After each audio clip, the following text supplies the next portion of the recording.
Oh, I saw an interesting thing the other day that talked about if you're having trouble loving people you should love, like a spouse or children, that you need to focus on loving yourself.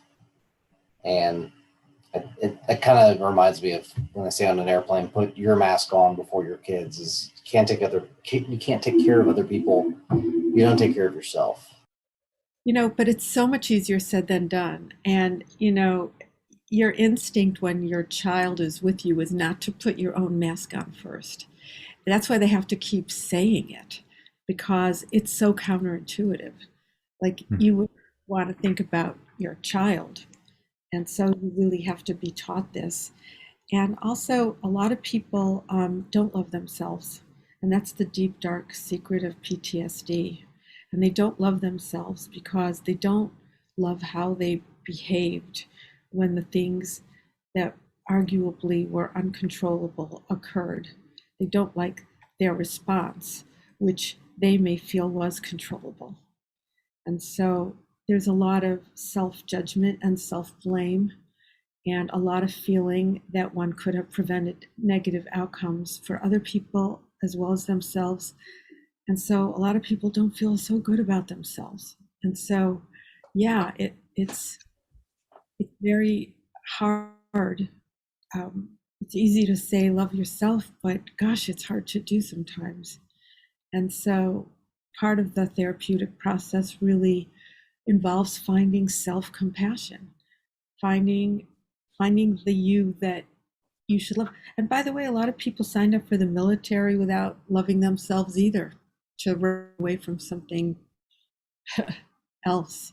So not everyone's story is different, but this idea of loving yourself, loving your neighbor as you love yourself is supposed to be hard. Loving yourself as you love your neighbor might also be hard, right? Right. All those things are hard, right? What would you say is the greatest, for lack of a better term, weapon in combating um, that struggle for someone to love themselves?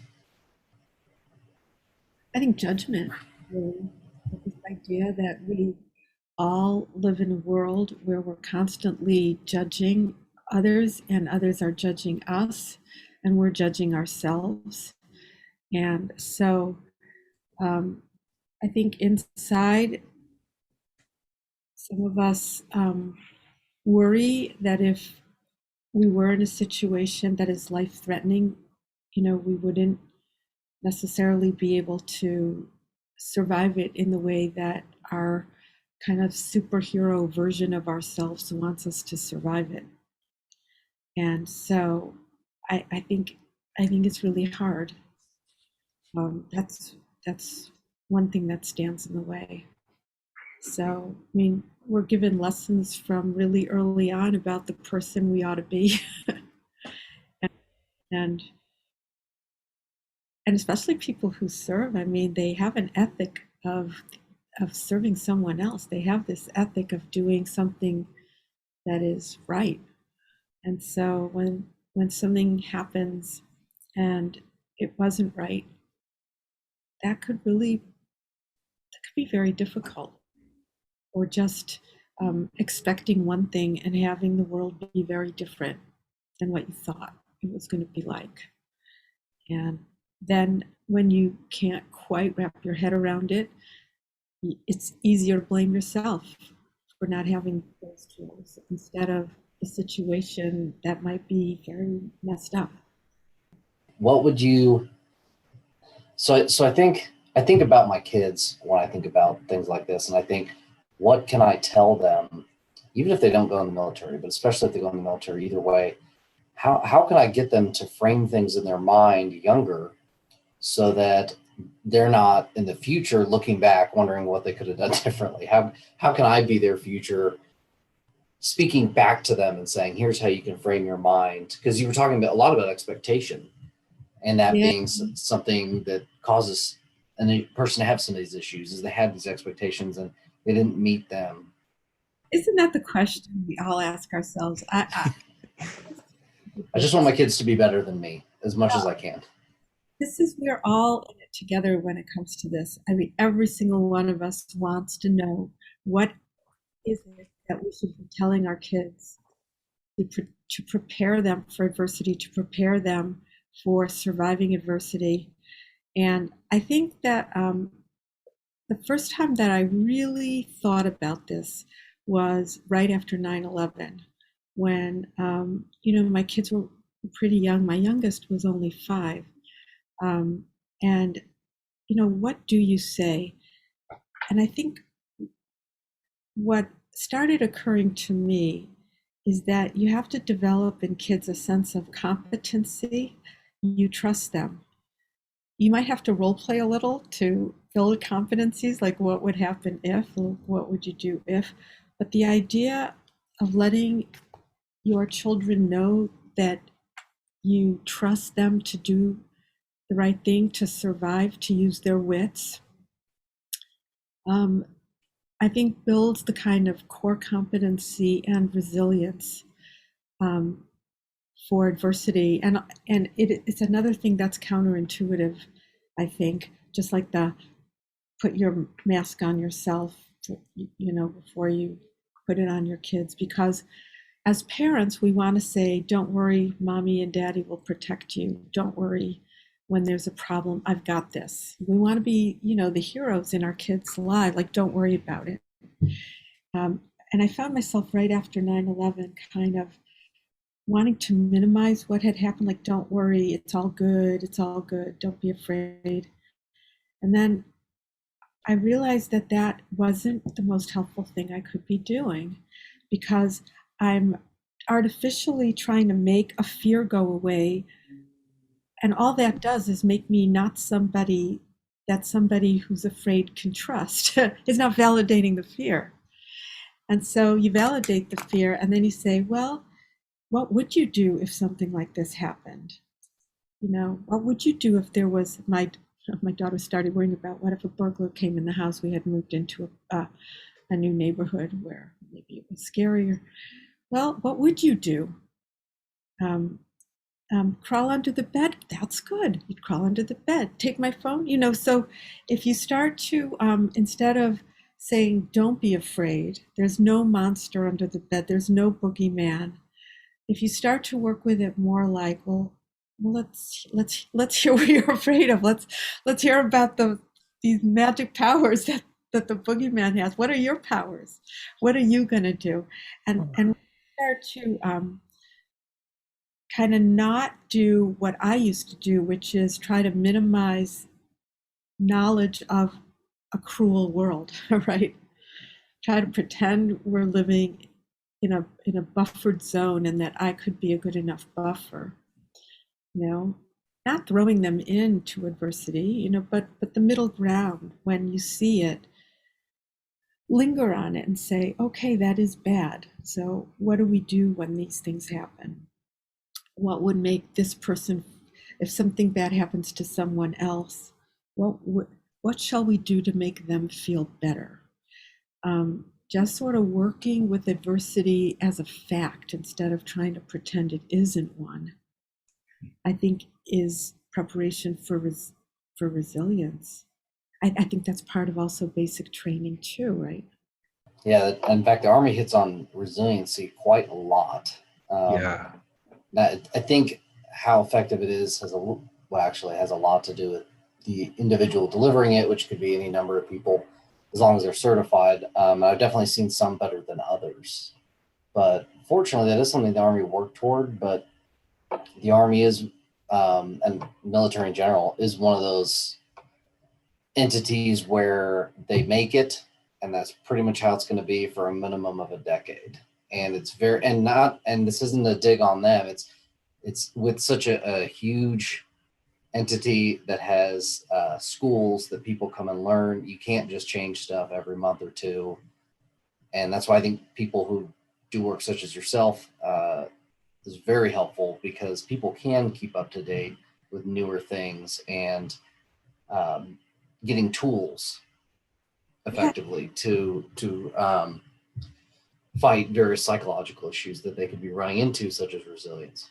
Right, but just the idea that it's baked into it now that we can achieve resilience, that we can train to be more resilient following adversity, even if the specifics are not, completely lined up each time. But the message is that we don't break in two. We kind of get a little disjointed and we can, put the joint back in the socket. Very different concept. And so, the newer ideas will just build on that. And yeah, I'm very excited about these new modalities and really working hard to get the data that will support a more widespread use. That there is healing, I think, is a really important message for people. Do you have any advice for any listeners that are struggling with PTSD that might be wanting to? I guess the biggest thing, sometimes the hardest thing is to ask for help. So It's really hard to ask for help, but with PTSD, it rarely goes away on its own. And so you've got to take some kind of step, whether it's going to a mental health provider, if you're a veteran who's eligible for care at a VA. I would recommend it. I have to say, I would recommend it. And there are all sorts of alternative things that you can do to just take better care of your physical body. The temple in which your soul resides. Really, a lot of people after they leave the military, they put on a lot of weight. They continue to eat almost as much as they did when they were needing all those calories in combat. They lose their regimen of physical fitness. Continuing to take care of your body, continuing to be well nourished, laying off of the caffeine, which is a real hidden problem. I mean, if you're hyper aroused and you are having trouble concentrating or sleeping, adding, 5 cups of coffee into that mix a day is probably not your best card to play. So just being very aware of the things that are in your physical environment that are, I know, innocuous in and of themselves, but when you add them up, it's kind of not giving yourself the optimal healing environment. Just the fallout of a bad night's sleep, and we've all been there, is you're even more irritable. You're even ripe for more problems. So just taking care of the basics is very, very important. And just the idea there's so many different kinds of people out there that are willing to help. And if you know that you're drinking too much or smoking too much or, doing things that are kind of helping, but that you'll pay a bill for much later on, there are ways to get help for that. I think that we live in a world where we can get on the internet and we can know where there's an AA meeting, and we can know, we can type in resources for veterans and many, many things will pop up. There are wonderful not-for-profits, government agencies, not-for-profits, a whole slew of people that really care about veterans. And the hardest first step is to have the veteran care about himself or herself and know that, not to sound cliche, veteran lives matter, but you have to say it to yourself more than anything else. Right. Just like you talked about being, and that's kind of what those sessions were bringing, is them feeling a part of the earth, like they deserve to be here. You have to get in touch with that initial feeling that made you want to serve someone else and realize that getting help for yourself serves you and them too. In just the same way that signing up for the military was designed to do both.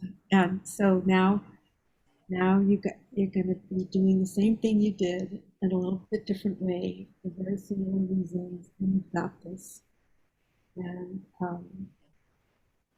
And that reaching out to a community of people that are a little further along in their healing recovery journal can be extraordinarily helpful. And most veterans that I have met will praise their community of fellow veterans a lot more than their provider. I mean, both are probably very important. A lot of people who have PTSD think no one can understand. But really, a lot of people can understand. You just have to go find them. Yeah. That is great advice. And thank you again so much for coming on and all the work that you do for us and the whole community. Pleasure. Thank you for what you're doing. It was great conversation. Thank you for having me. Yeah. Thank you. We thank you for listening, and we hope you got something helpful out of this. Right now, the best way to support us is to simply spread the word. If you know a fellow veteran who could use some resources to elevate their life, send them our way. Until next time, remember to check your 0s, 5s, 10s, and 25s.